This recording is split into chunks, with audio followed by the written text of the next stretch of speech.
Is all about the inverse function of the logarithm, which is called the exponential function.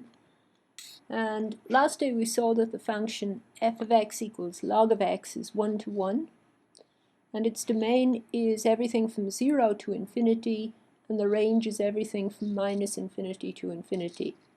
And since it's 1 to 1, it has an inverse function, which we call the natural exponential function. And for the moment we'll denote that by expx, or exponential of x.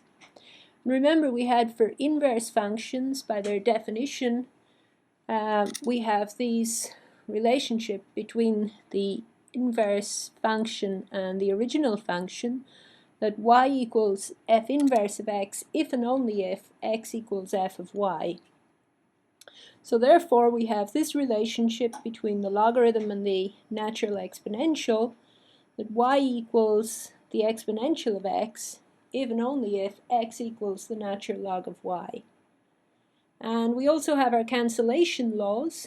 We have for any function and its inverse, f inverse of f of x is x, and f of f inverse of x is also x. So this gives us two new formulas relating the exponential function and the natural logarithm, namely the exponential of the log of x is x, and the logarithm of the exponential of x is x. And we can have a look at the graph of this new function, the exponential of x. Here we have the graph of the logarithm in red, and its inverse, which is the reflection of that in the diagonal of the plane, is the exponential function here in blue. And we know a number of things about this new function, namely that its domain is the range of the natural logarithm, which is the interval from minus infinity to infinity, and its range is the domain of the natural logarithm, which is all x greater than 0.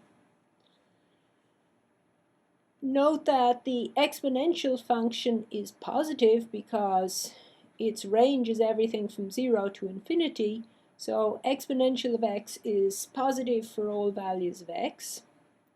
And since the natural logarithm of 1 is 0, that gives us that the exponential of 0 is 1. So it cuts the y-axis here at 0, 1.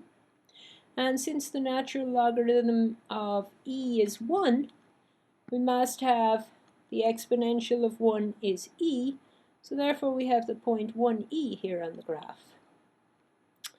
And we can carry on in this way. The natural log of e squared is 2, so therefore the exponential of 2 must be e to the power of 2.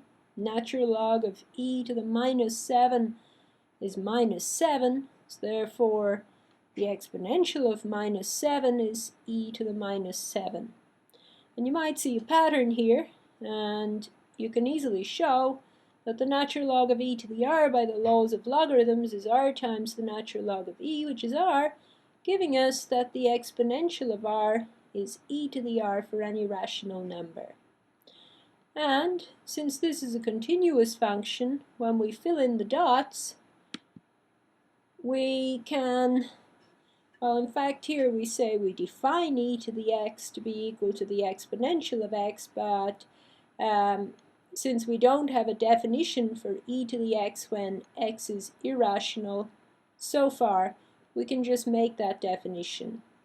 This is consistent with how people define e to the x elsewhere using limits, and that agrees with the continuity of this function y equals exponential of x.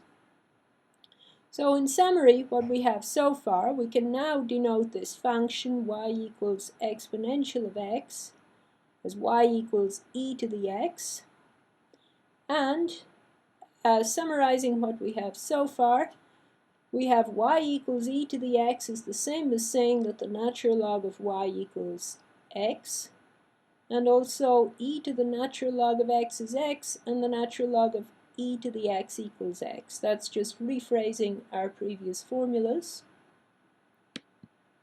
And we can use this interaction between the exponential and the logarithm to solve equations involving both logarithms and exponentials. So these two formulas we can use to solve equations which look like this. You can try those and we'll solve them in class. We can also derive from the graph two limits. The limit as x goes to minus infinity of e to the x is 0. And the limit as x goes to infinity of e to the x is infinity. And again, we can use those limits to calculate more complicated limits, and we'll do some examples of those in class. We can reverse the rules of logarithms to get the following rules of exponents, which you may have seen before. E to the x plus y is e to the x times e to the y. E to the x minus y is e to the x divided by e to the y, and e to the x quantity to the power of y is e times e to the power of xy. You must multiply the exponents there. And again, we'll do a few examples where we use these rules of exponentials to simplify expressions such as this one. We also get two formulas for differentiation. If we take the function y equals e to the x, and suppose we want to find its derivative, we can use logarithmic differentiation. So taking the natural logarithm of both sides, we get the natural log of y equals the natural log of e to the x, which is x. And now differentiating both sides, we get 1 over y times dy dx is 1. And multiplying across by y, we get dy dx is y, or e to the x. So the derivative of this new function, e to the x, is e to the x itself. And we can use that in conjunction with the chain rule to show that the derivative of e to the g of x for any function g is e to the g of x, the derivative with respect to g of x, times the derivative of g of x with respect to x, which is g prime of x. You don't really have to memorize the one on the right. It's simply using this rule, the derivative of e to the x equals e to the x, along with the chain rule. And again, in class, we'll do some examples like that.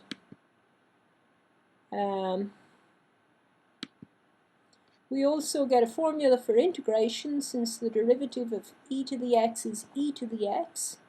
We have the antiderivative of e to the x is e to the x, and there are a family of antiderivatives, and they're all related by a constant.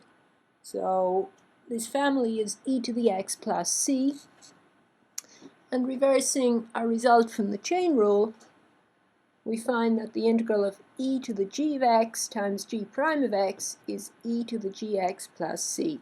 The second formula you don't have to remember. You simply have to remember the first one and use u substitution to figure out problems that look like the second one. So, in summary, we now have two functions which are inverses of each other. We have a bunch of things that we should remember about both. Number one, the rules of logarithms, the limits as x goes to infinity and 0 of the natural logarithm, the derivative of the natural log of the absolute value of x, and how to apply the chain rule in conjunction with that. The antiderivative of 1 over x is the natural log of the absolute value of x, and how one might use u substitution in conjunction with this basic antiderivative. We also have an interaction because these functions are inverses of each other. If the natural log of e to the x is x, and e to the natural log of x is x, we have the laws of exponents, which are just the reverse of the laws of logarithms. We have our limits, which we found from the graph of the function y equals e to the x. And we also have that the derivative with respect to x of e to the x is x. We should know how to use that in conjunction with the chain rule. We have the antiderivative of e to the x is also e to the x, which we should know how to use that in conjunction with u substitution.